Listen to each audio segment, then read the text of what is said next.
Lucas, capítulo 7. Quando acabou de falar, ele entrou em Cafarnaum. O criado de um capitão romano estava à beira da morte. O oficial o estimava muito e queria vê-lo curado. Quando soube que Jesus estava de volta à cidade, enviou os líderes da comunidade judaica, pedindo a sua cura. Os homens insistiram com Jesus. Ele merece isso, porque ama nosso povo. Até construiu nossa sinagoga. Jesus os acompanhou. Ainda faltava muito para chegar, quando um grupo de amigos enviado pelo capitão veio ao encontro dele com este recado. Senhor, não quero que o senhor tenha todo esse trabalho. O senhor sabe que não sou uma boa pessoa. Eu nem mereço a sua ajuda. Basta uma ordem sua e meu criado ficará bom. Sou um homem que recebe e dá ordens. Eu digo a um soldado vá e ele vai. A outro venha e ele vem. Ao meu escravo faça isso e ele faz. Surpreso, Jesus declarou: ainda não vi esse tipo de fé singela em Israel. O povo que deveria saber como Deus atua.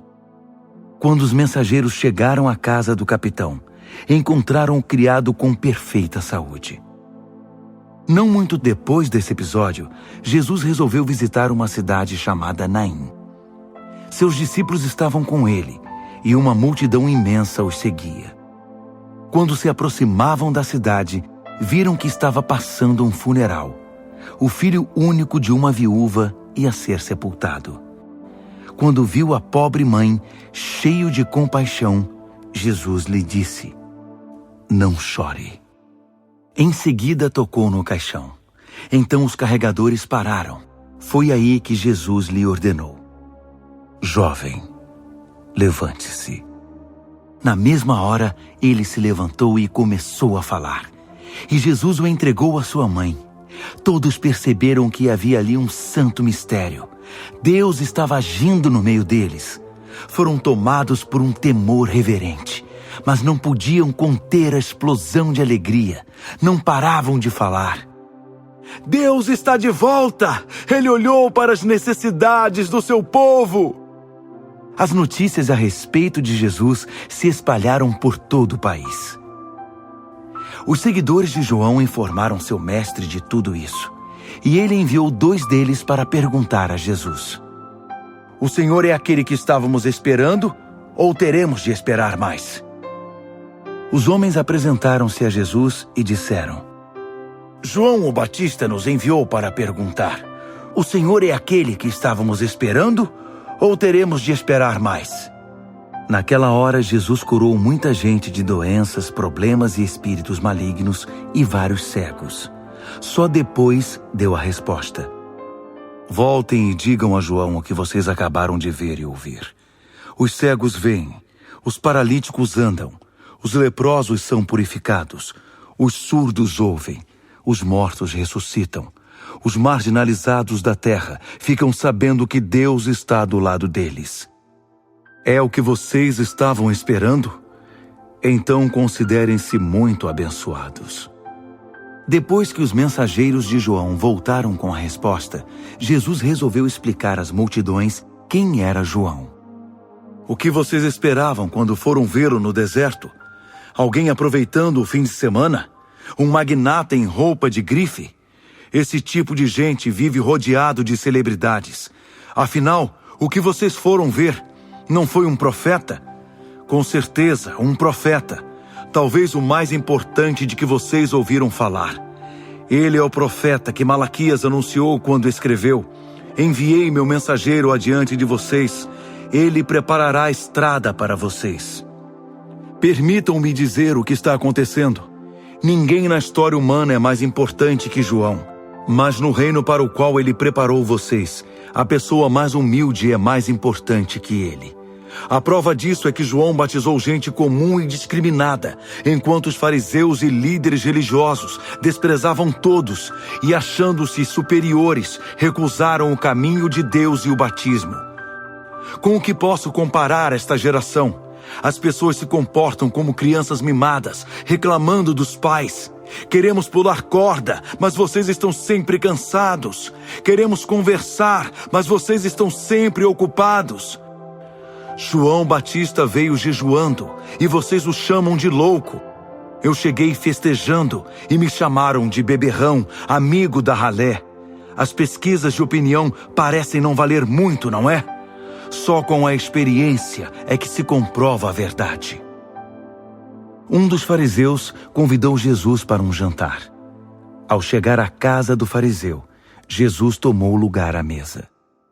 Uma mulher, prostituta na cidade, tendo ouvido que Jesus era convidado do fariseu, apareceu no jantar com um frasco de perfume muito caro e derramou-o nos pés de Jesus. Chorando muito, derramava lágrimas sobre os pés dele. Soltando os cabelos, enxugou os pés do Senhor, beijou-os e os ungiu com um perfume. Quando o fariseu, dono da casa, viu a cena, disse consigo mesmo: se este homem fosse o profeta que pensei, saberia que tipo de mulher ela é. Jesus lhe disse: Simão, tenho algo para dizer a você. É mesmo? Diga-me. 2 homens deviam a um banqueiro. Um devia 500 moedas de prata e outro 50. Nenhum dos 2 tinha como pagar. Por isso o banqueiro perdoou a dívida de ambos. Qual deles teria ficado mais agradecido? Simão respondeu: acho que aquele que recebeu o perdão maior. Tem razão, disse Jesus. Então voltou-se para a mulher, mas ainda falando a Simão, perguntou: vê essa mulher? Eu vim à sua casa e você não me trouxe água para os pés. Ela, porém, derramou lágrimas nos meus pés e os enxugou com os cabelos. Você nem me cumprimentou direito, mas desde a hora em que cheguei aqui, ela não se cansa de beijar meus pés. Você não me recebeu como é nosso costume, derramando azeite em minha cabeça, mas ela perfumou meus pés. Não foi assim mesmo? A razão de tudo é que ela foi perdoada de muitos pecados. Por isso está tão agradecida. Quem recebe pouco perdão, mostra pequena gratidão. Em seguida, Jesus disse à mulher: eu perdoo seus pecados. Na mesma hora, os outros convidados começaram a criticá-lo pelas costas. Quem ele pensa que é para perdoar pecados? Ele os ignorou e disse à mulher: sua fé a salvou. Vá em paz. Ele deu prosseguimento ao seu plano, viajando de cidade em cidade, de aldeia em aldeia, pregando o reino de Deus, anunciando a mensagem. Os 12 estavam com ele. Algumas mulheres que haviam sido curadas de várias enfermidades e aflições malignas também os acompanhavam.